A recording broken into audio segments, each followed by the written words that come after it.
for joining us here on our the third week of April on our regularly scheduled edition of 5 Minutes at the Frat House here with Frat House Mike and Sidekick. We've got quite a bit of sports to cover this week. Sure do. Racing kicked up again after a week off. Yep. Baseball's in its second week. Yep. NBA season is winding down. Thank God. NHL playoffs are in their first round of the playoffs, and we've seen already quite a bit of excitement. Oh yeah. And blood. But let's get right into what happened from this past week, and we'll jump right over to NASCAR. As I said, NASCAR got back into action this past Saturday night after being off for a week at Texas Motor Speedway. And for weeks now, you and I have been sitting back and we're going, wow, look at Greg Biffle. Where did he come from? What he leading in points? And in fact, Biffle kind of did exactly what all of us have been wondering, hey, is this really possible? He won a race last week. He won a race, and that kind of firmed up exactly his position in the whole thing. Good job of shutting skeptics like myself. Can I say you? Yeah. Would that be fair? I goofed. Shutting us up a little bit. Now, others who came in the top 5 in that race on Saturday night. Jimmy Johnson came in second. Mark Martin, who's had a pretty good season so far this year. Mark Martin has been running well. Jeff Gordon came in 4th. Matt Kenseth came in 5th. And so where's the top 5 leaderboard standing at this moment right now? Well, there you go. Greg Biffle, as I pointed out. He kind of firms up his position in that #1 spot with 273 points. He's followed in a tie. We've got a tie there for second. Matt Kenseth and Dale Earnhardt Jr., 254 points. Just 1 point behind them. Martin Truex Jr., 253. Kevin Harvick came in 5th with 249. Interestingly, I was pointing out just last night in the conversation we were having last night that Tony Stewart, who is the only one so far who's had 2 wins this season, knocked out of the top 5 this week. Right. All right? And I think he's right now in 7th, which we're not showing, but he's right now in 7th, knocked out of the top 5 as a result of his 24th, I think he came in 24th, finish at Texas. Right. You know, any other observations about... Well, it goes to show it's about consistency. Yeah, it's not about wins. You know, you've got Junior who's sitting in 3rd. He's got no wins, but he's got 3 top 5s and 5 top 10s. You know, Biffle's got he's got his 1 win. He's got 4 top 5s. He's got 4 top 10s. Yep. So you know, it's about consistency and always finishing at the front of the pack. It really is an interesting look at the leaderboard this year. It's something that, I mean, it doesn't look anything like last year at all. And I don't really think anything anybody would have expected this early in the NASCAR season. I say early, I mean, we're actually going into, what are we coming into? Race 8, I believe. Yes. And that will be Sunday at Kansas Speedway. Fox will be covering it for you, I believe, at 12:30 Eastern Time. And while we're at Kansas, did you listen to my tip last week? Or did you guys listen to my tip last week about Roush, right? Yeah. Where was Roush? Well, Kansas, is similar to Texas, not completely. The banking's a little bit different. But I'm telling you, this week again, watch your Roush racers and the Hendrick guys. You're a racing god. That's why I won last season. Alrighty. Let's go talk some baseball, huh? Yeah. Obviously, we're still early. We're only in week 2. Nonetheless, it's kind of fun to look at those things that just seem kind of improbable. And so here, we're going to take a look at a feature we started last week, and that's Major League Baseball's week #2 surprises. And leading off this week's list of improbables, hey, how about the Orioles leading the AL East? But, you know, that's kind of good to see. I think if they keep that up, well, we might just have to make a couple more trips to our we've favorite. already got 1 trip. Well, our favorite ballpark in the entire world. That's Camden Yards. How about those Nats and the Dodgers leading the NL East and the NL West? Who would have thought that one? Both 10-3.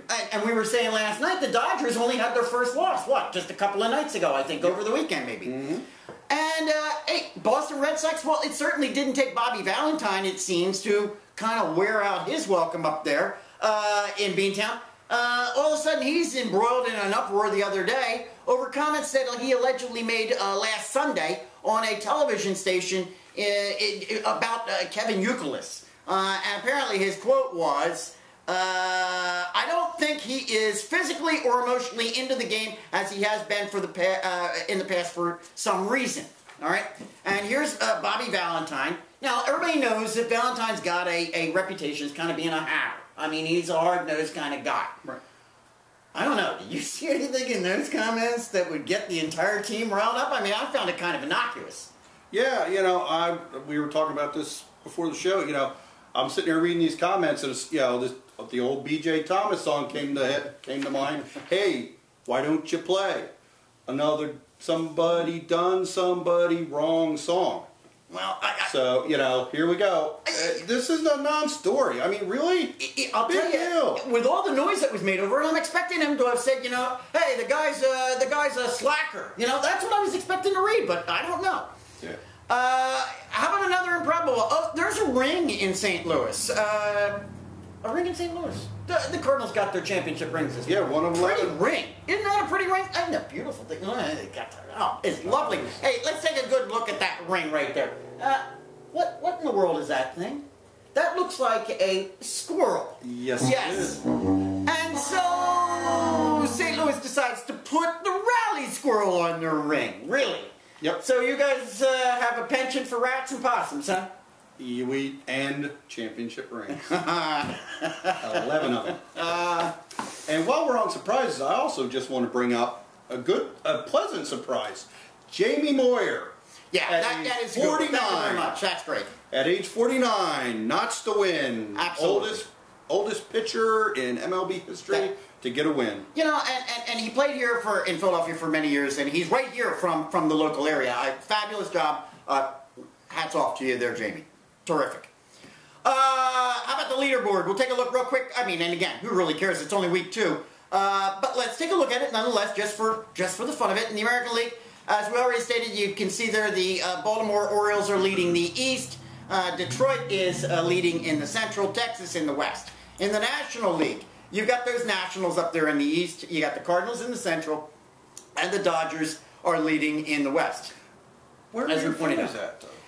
Yeah, I'm not quite sure. I haven't taken a look. According to all of this, if we were to take a look at this right now, Texas Rangers are currently really the best team right now in Major League Baseball. But nonetheless, let's go take a look at the AL Central, and we're going to put them under the microscope. Yep. And we're breaking it down as we did last week with the AL West. And so we're going to take a look at the Central, and what do we got? Well, we got the Chicago White Sox, the Cleveland Indians, Detroit Tigers, Kansas City Royals, and the Minnesota Twins. And I'll start it off this evening with the Sox of Chicago. Apparently, the Sox have already conceded the division to the Tigers. I don't know if they did this publicly or what, but apparently they already have, and it's a well-known fact that, they're saying, hey, we're in a rebuilding year. So if you're rebuilding the team, best place to start, hey, let's start at the top. And that's exactly what they did. They went and got themselves a new manager in Robin Ventura, a guy that I really, really admired as a player. And we're going to wait and see what he's capable of doing, although the word is, mild-mannered guy, probably should do okay. While the Sox might be conceding the division, I will say they're not looking to be embarrassed. And they don't want to lose their fan base. So, I mean, they do have a decent lineup. All right? You throw in the likes of Paul Konerko, first baseman. They got Adam Dunn over there as a designated hitter. Great designated hitter, I think. You throw in Gavin Floyd and Jake Peavy as starters in that rotation, and you really don't have a bad team. I think mission accomplished on their part. They're going to rebuild. They're not going to be an embarrassment. Look for them to play 500 ball, maybe a little bit less. That's where I have it going. Sidekick, the Tribe from Cleveland. Yeah, the Tribe. Well, we've got Sin Soo Choo, who's 7 runs, 9 hits, 8 RBIs, 237 batting average. We've got Ubaldo Jimenez. He's 1-0 with a 4.5 ERA. We've got Justin Masterson, who's 0-1 with a 6.48 ERA. Interesting thing about the Indians, they're a great road team. They're 4-1 on the road, but they're 1-4 at home. That's currently out. So. Yep. And you've got some question marks here. You brought up Shin-Soo Choo. And the question is, can he regain his form? He went out with an injury last year. The guy was a 300 hitter. He was a 25 home run hitter prior to that. If he can get that back, he's not in bad shape. Masterson is the guy you want to watch. All right, this guy they believe could be their ace. And that's the guy you want to be checking out. Young pitcher, could be something in the future. Detroit Tigers. The Detroit Tigers are the unanimous favorite to win the division. And probably in no short part due to the fact that they acquired a principal player by the name of Fielder. Fielder, obviously, though, he's not a one-man show. I mean, you've got Miguel Cabrera right behind him there, who last year hit 30 home runs, 105 RBIs, and had a .344 batting average. Their pitching rotation is led by Justin Verlander, who last year was 24-5, had an ERA under 2.5 in 34 game appearances. So, to me, if there's a weak link in that rotation, it would be their only left-hander in the rotation, and he's a rookie. That's Andrew Oliver, who last year was 8-12 in the minors with a 4.71 ERA. So that's the only weak link that I really see. Nonetheless, though, count me as part of the unanimous. Tigers win the Central. You got Kansas City. Yes, we got the Royals. Makes me remember the old days of George Brett. They're like our, your Pirates. Mm-hmm. They're our, cross-state rivals. Yep. The Royals. We got Alex Gordon, left fielder, who's got 7 hits, 1 home run, 4 RBIs, 149 batting average. Jeff Francoeur, right fielder, 3 runs, 11 hits, 2 RBIs with a 239 batting average. And then pitcher Bruce Chen, who's 0-1 with a 2.0 ERA. The Royals are 0-6 at home. Yeah, and their start right now kind of belies where I kind of thought they would be. I frankly felt that the Royals were a great example of a small market team with a low budget that possibly could really come out and do something. And be competitive, all right? You mentioned Alex Gordon. You throw in first baseman Eric Hosmer. This is a guy that they believe really could just be lights out for them. Bruce Chen is like this. You throw in, he's a veteran, although they're just not quite sure. Francoeur is another one they picked up. Is this team going to gel? Frankly, I'm going to be honest with you. If once they get through the early season jitters, I look for Kansas City to be the number 2 team in the division. Last but not least, let's go over and take a look at those Minnesota Twins. And there are some who think that catcher Joe Mauer, that his best days, his all-star days, are well behind him. And some also say that newly acquired right fielder Josh Willingham, that he's the same. He's throwing a familiar name like first baseman Justin Morneau. And had you had all 3 of those guys together on one team maybe 3-4 years ago, you know what you're saying? You're sitting back going, yeah, baby. Hey, we got playoffs, okay? However, when you take a look at the numbers, those 3 last year average. This was their average. The 3 of them. 253 batting average, 12 home runs, 52 RBIs.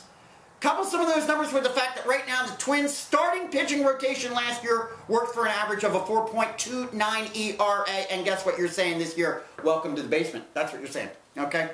Sorry, Minnesota Twins aren't going to be there. I got the Detroit Tigers winning the Central. Where do you got it? Tigers. Next week we'll be taking a look at we're going to be taking a look at the always entertaining AL East, and let's hope that it's kind of where it is right now, just up and down. I mean, that will make for a much more interesting conversation. NBA leaderboard. Hey, the NBA is concluding their season 1 week from tonight. Didn't it seem like they just started? 1 week from tonight, so that means most teams only have about 3-4 games remaining to this strike-shortened, accelerated season. And who do we got at the top? Well, the Bulls are still there as the number 1 team. Chicago, 47-15. Oklahoma City Thunder, 45-17 in the Northeast. Miami Heat, 44-17. San Antonio Spurs are in there. Terrific team. The Lakers, 40-23, and the Boston Celtics are still holding tight on that Atlantic Division. Next week at this time, we'll be talking playoff matchups for the NBA. Tune in then. Let's go take a look at, the playoffs that are going on. Those are the NHL playoffs. And at this point right now, a little bit surprising, I think, for some of us, myself included, the first round series is still going.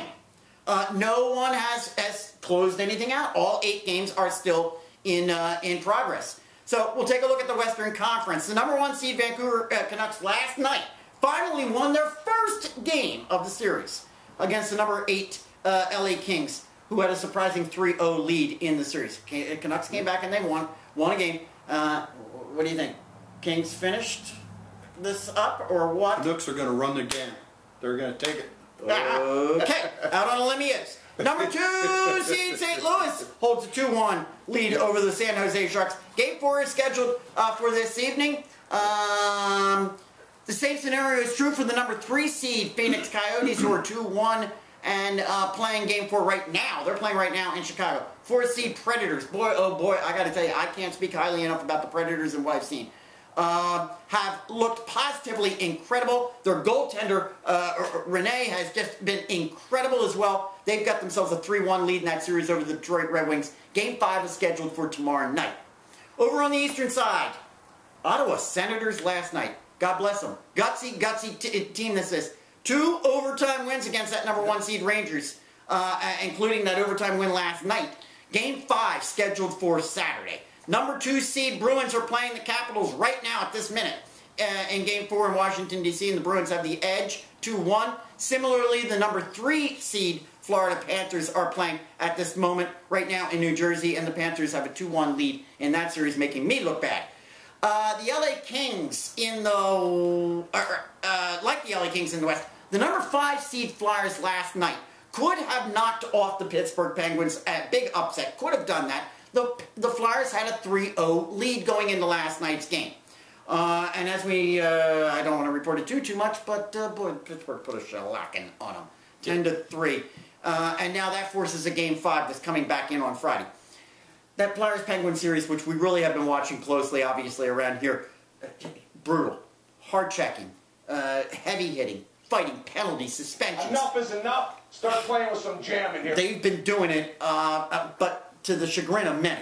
That Flyers-Pens series has been marred by just activity that a lot of people have been speaking out against. Wayne Gretzky was interviewed just yesterday about the situation, not just with the Flyers, but across the league. I mean, Marian Hossa the other night was taken out on a stretcher and was partially paralyzed in one of the games. And we've seen this kind of thing going on all throughout the playoffs. And Gretzky was saying that he just really did not believe that the players today have the same kind of respect for each other that players did back when he was playing 20 plus years ago. Outrage. All you need to do is take a look at the behavior of Sidney Crosby, the face of the NHL, during that Sunday game, Game 3. Where it was obvious that all he was trying to do was pick a fight. He's going around. I mean, he's knocking guys' gloves down the ice. I mean, he went up to Drew and pushed. And I love Drew's reaction. Drew just kind of pushed him back in the chest and said, look, out of here. I'm not doing it. Ultimately, in the end, Drew had to fight him because he just taunted and prompted so much. There were so many fights and penalties in Sunday's Game 3 where the Flyers ultimately won that game 8-4. I think I heard that there were like over 150 penalty minutes in that game, and then ultimately there were suspensions that came out of it. You know, it's playoff time, I understand. Some of that actually did get a little bit embarrassing. And it kind of leads us to our new feature that we introduced last week, which was the Frat House Facebook Post of the Week, which comes this week, comes from our friend Jen, who wrote on our wall during Sunday's game, she wrote, due to excessive fighting and players in the boxes, the next 2 minutes of the game will be played with goalies, just goalies on the ice. That's it, just the goalies, and they'll be kind of playing ping pong. Terrific comment there. Good It's awesome. Good How far you've come. That's the kind of thing we're looking for as a post, all right? Write us something creative, something funny. Send us something we didn't report on, something we didn't know about. Or comment on an existing post, and listen, you might get recognized on the Frat House Post of the Week. We got our last hero of our series, all right? We got our hero recognition in baseball, and where are you going with that one, Sidekick? I'm going with Lewis Clark Brock, Lou Brock, from my favorite team. Well, you've been consistent, I'll say that. Go ahead. Yep. Lou Brock started out in 1961 playing for the Cubs and was traded to St. Louis in 1964. The year after another hero of mine, Stan Musial, retired, and they needed to replace the left fielder, so they made the trade for him. They would go on that year to win the World Series against the Yankees. He was the first player to hit 5 home runs in the first 4 games of a season. He was the first player to steal 50 bases and hit 20 home runs in a season. In 1977, he broke what was thought to be Ty Cobb's unbreakable stolen base record of 892 runs. Remember that. He had 12 consecutive seasons of 50 or more stolen bases.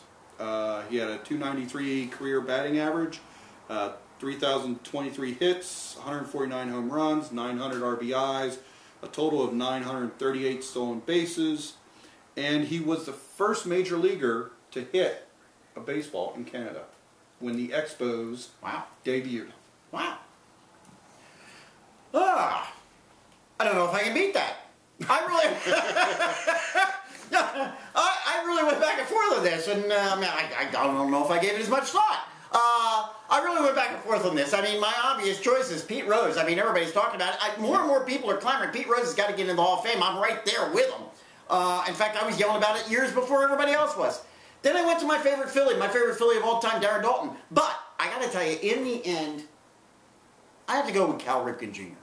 All right? Not only did he break the record, obviously, as Iron Man for consecutive games, all right, but the guy just had an incredible career, all right? 19-time All-Star, ultimately got into the Hall of Fame in 2007. But I think the most amazing thing about this guy is that he came up through the steroid era, and there was never a bit of taint on Cal Ripken. Humble, did his job, always with a smile, never a problem. Always out there for the fans, believed and understood what baseball is all about. That's the man. That's our show for this week. All right? Please remember, keep it real, keep it live. Keep us going. We're going to see you next week. See you then.